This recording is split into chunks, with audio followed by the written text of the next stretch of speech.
ఇట్లాంటి పరిస్థితుల్లో ఫ్రెషర్స్ పరిస్థితి ఏంటి? ఒకవేళ జాయిన్ అయితే.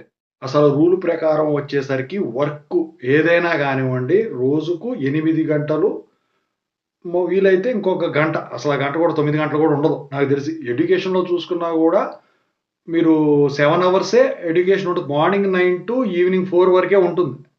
కానీ ఆ 8 అవర్స్ పోయేసి 9 అవర్స్ దాటి, 10 అవర్స్ దాటి 12 అవర్స్ వరకు వచ్చిందిప్పుడు. సో, ఇదంతా ఎందుకు చెప్తున్నానంటే, అసలు సాఫ్ట్‌వేర్‌లో ఇవాళ రోజున పరిస్థితి ఎలా ఉందంటే, లాక్‌డౌన్ టైంలో ఎంత ప్రెషర్ పెట్టారో, దానికి పదింతలు పెరిగిపోయింది. సో, లాక్‌డౌన్ టైంలో ఎందుకంత ప్రెషర్ పెట్టారంటే, సో, ప్రాజెక్ట్‌లు విపరీతంగా వచ్చేసాయి. ఇప్పుడు ఈ ప్రాజెక్ట్ అవ్వచేస్తే నెక్స్ట్ ప్రాజెక్టు తీసుకోవడానికి రెడీగా ఉండదు. అయితే 40 రోజులు చేసే ప్రాజెక్ట్‌ని ఫర్ ఎగ్జాంపుల్ 20 రోజుల్లోనే కంప్లీట్ చేసే విధంగా ఒత్తిడి తెచ్చారు. జాబులు ఇవ్వటం అలాగే ఇచ్చారు. పని చేపించుకోవడం అలాగే చేపించుకున్నారు.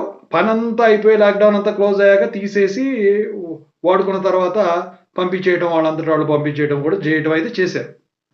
ఇప్పుడు ఇక 10 మంది చేసే ప్రాజెక్ట్ వచ్చేసరికి ఒక ఇద్దరు మీదే పెట్టేస్తున్నారు. అంటే 5 ప్రాజెక్టులు ఒక్కొక్కడికి అసైన్ చేస్తున్నారు. సో, ఇట్లాంటి పరిస్థితుల్లో ఫ్రెషర్స్ పరిస్థితి ఏంటి? ఒకవేళ జాయిన్ అయితే. సో, దీని గురించి ఇప్పుడు మాట్లాడుకుందాం. సో, ముందుగా అయితే మీకేమైనా డౌట్స్ ఉంటే call me for app IDs వచ్చేసరికి డిస్క్రిప్షన్‌లో ఉన్న టెలిగ్రామ్‌లో షేర్ చేశాను తెలుగు ఇంజినీరింగ్ ఎడ్యుకేషన్. దాంట్లో జాయిన్ అయ్యి ఖచ్చితంగా అయితే కాల్ చేయండి. ఇంతవరకు ఈ ఛానెల్ సబ్స్క్రైబ్ చేసుకుంటే సబ్స్క్రైబ్ చేసుకొని వీడియో లైక్ చేసి షేర్ చేయండి. రియల్ టైమ్ ప్రాజెక్ట్స్ కోసం software course work support channel subscribe చేసుకొని డేటా అనలిటిక్స్ ప్రాజెక్ట్స్ రాబోతున్నాయి. ఇక టాపిక్‌లో వెళితే ఎక్స్‌పీరియన్స్ పరిస్థితి ఎలా ఉంటే ఇక ఫ్రెషర్స్ ఏంటి? ఫ్రెషర్స్‌ని తీసుకోవడమే తక్కువగా ఉంది ఇప్పుడు. అయితే పెద్ద పెద్ద కాలేజెస్, యూనివర్సిటీల్లో చదివే వాళ్ళు తీసుకున్నప్పటికీ వాళ్ళకి ఇదే పనితీరు. సో, ఇంక్రిమెంట్లు లెవ్వు. సంవత్సరం దాటాక ఇంక్రిమెంట్లు వస్తాయి అనుకుంటే. పని తగ్గట్లేదు. అయితే ప్రాజెక్ట్‌లు లేకపోతే బెంచ్ మీద కూర్చోబెట్టటం కూడా లేకుండా ఆన్ ది స్పాట్ వాళ్ళకి మెయిల్స్ పంపించేస్తున్నారు.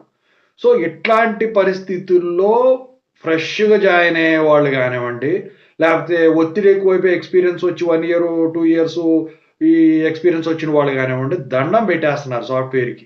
సో, పెట్టేసేసేసి ఇట్లాంటి గ్రూప్సు లేపోతే ఇంకా ఏమైనా గవర్నమెంట్ జాబ్స్ ఇలాంటివి గనక పడితే ఎలిజిబుల్ గనక అయితే వాటికి పెట్టుకొని వెళ్ళిపోతున్నారు. అంతేగాని ఇంకా ముందు చదివేది గూడా ఎంటెక్‌లు, ఎంబీఏలు, ఎంసీఏలు ఇలాంటివి గూడా ఎవరు చేసేదానికి ఇంట్రెస్ట్ చూపించట్లేదు.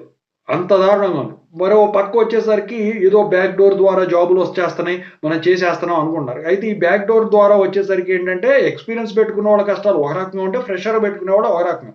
ఫ్రెష్‌గా పెట్టుకున్న వాళ్ళకేమో ఆ డబ్బులొచ్చేసే వరకు ఉంచుతున్నారు. ఒకవేళ టాలెంట్ బాగుండి అంతా ఓకే అయినా కూడా కొంతమందిని ఇంకొకళ్ళు ఎవరన్నా బ్యాక్ డోర్ జాయిన్ అయ్యేవాళ్ళట రెడీగా ఉంటే వీళ్ళ డబ్బులు ఈడికొచ్చేసినాయి కదా! అని చెప్పేసి వీళ్ళని పంపించేసి వాడంతట వాడు పోయేటట్టు ఇంకొకడికి ఆ డబ్బులు తీసుకొని మళ్ళీ ఇచ్చేస్తున్నారు బ్యాక్ డోరు. ఎక్స్‌పీరియన్స్ అనుకోండి ఆరంభంలోనే వీడి దగ్గర వర్త్ లేకపోతే మాత్రం తీసేస్తున్నారు. ఎందుకంటే అడగటానికి ఉండదు. బ్యాక్ డోర్ అని ముందే చెప్పాం కదా! నీ దగ్గర టాలెంట్ వర్త్ ఉంటేనే నేను చేపిస్తున్నా.